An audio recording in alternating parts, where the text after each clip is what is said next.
All right, it's your boy Spank Dog, aka Puffinstein, at YouTube. Like, comment, share, subscribe. You already know. Let's get into it. All right, so today we have a man who committed a crime, and it was against two ladies. He was convicted, and he was supposed to serve a lot of time, but a judge stepped in and changed the sentencing. It'll be explained why the change in sentencing happened. I'll leave it so you guys could draw your own conclusion.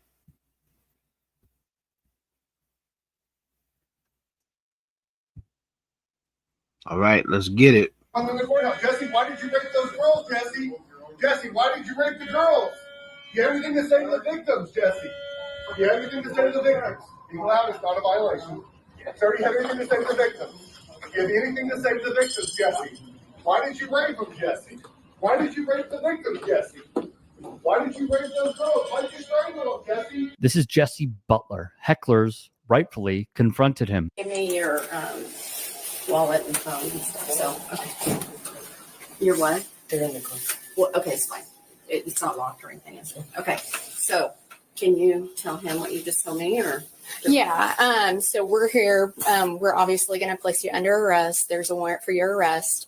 We're going to take you to the jail. I told your mom that she can contact a bondsman, and you shouldn't be very long. But there just is a process for paperwork and stuff. But right now you do have to come with us, and I do have to put you in handcuffs. So turn around for me. I'm not even gonna go in yet. I'm gonna let y'all watch more so you could take in what the situation is. You have to put in handcuffs? You know what it is. It's okay. Yeah. I'll get you out. All right? All right. Stay silent. Rick knows about this. Candy's on this. Dad's on his way. We're coming to get you, okay? Stay strong, okay? Say your prayers. The only person I could understand standing up for him right now would be his own mother. Okay. So he's going to go right to the city of Stillwater jail. And if you'll just contact her, then she does this all the time. She knows what to do. Yeah. Make sure Okay. she knows Stillwater Police Department, not county. Stillwater Police Department. Yeah. On Lewis. Yeah. Yeah. Let them know that we're the ones that picked him up.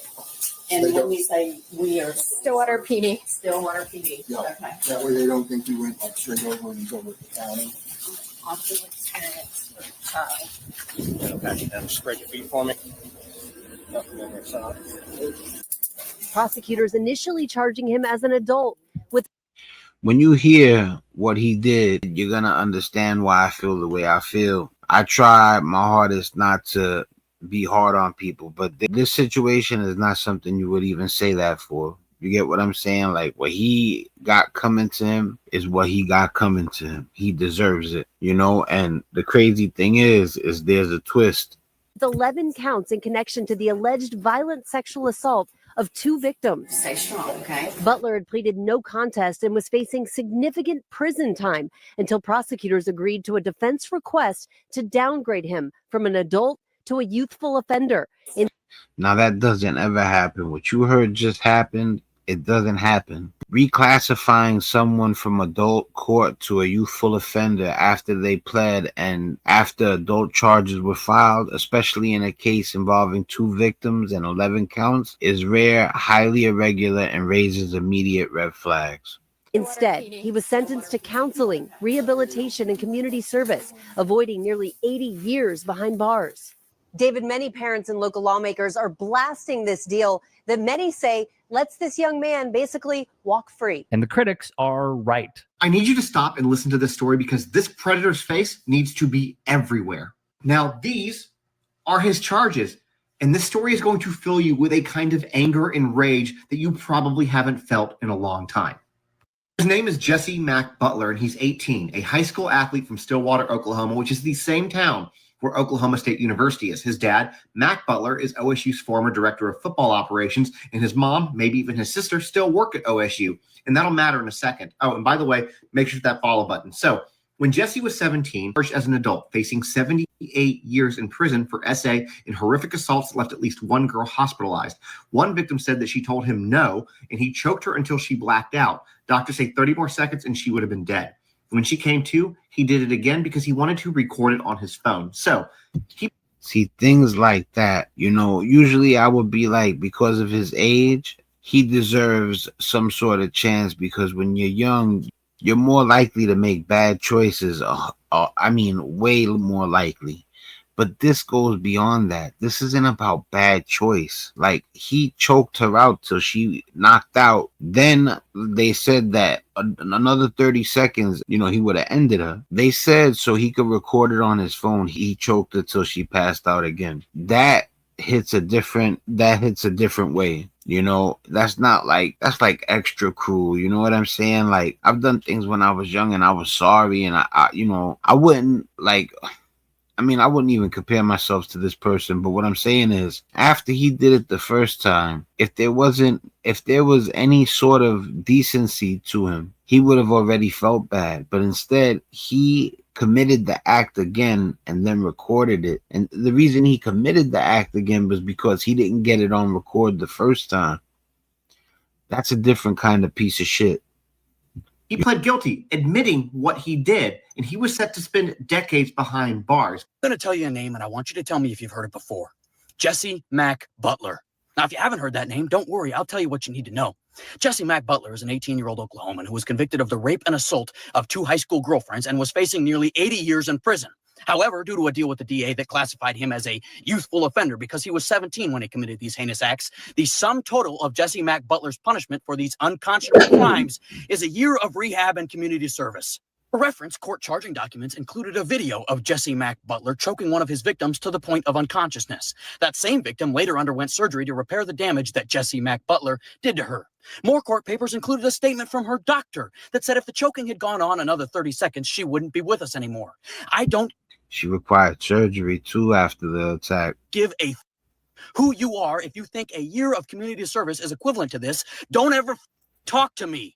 That being said, it's my contention that if the justice system wants to give Jesse Mack Butler, the rapist, a slap on the wrist, the very least we can do is give him the Brock Allen Turner, the rapist treatment, which means that every time his name is ever uttered in a sentence, the phrase, the rapist, is attached.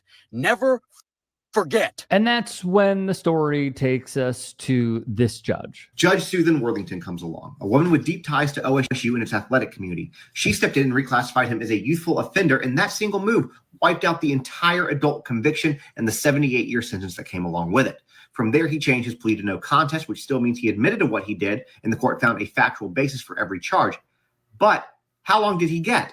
Well, it certainly wasn't 78 years. He got 150 hours of community service. Along with it came a curfew, counseling, and supervision by the Office of Juvenile Affairs until his 19th birthday, which is less than a year away. Instead of 78 years, he got 150 hours community service. 150 hours community service. That me personally, if they said, do you think a person who has that kind of urge is fixable? I don't think so. To be honest with you, 100% honest with you, the stories that I've heard, guys like that end up doing it again. That's just the truth. I've never really heard about a dude like that not doing it again. After that, the state's jurisdiction ends and his record gets expunged, no SO list.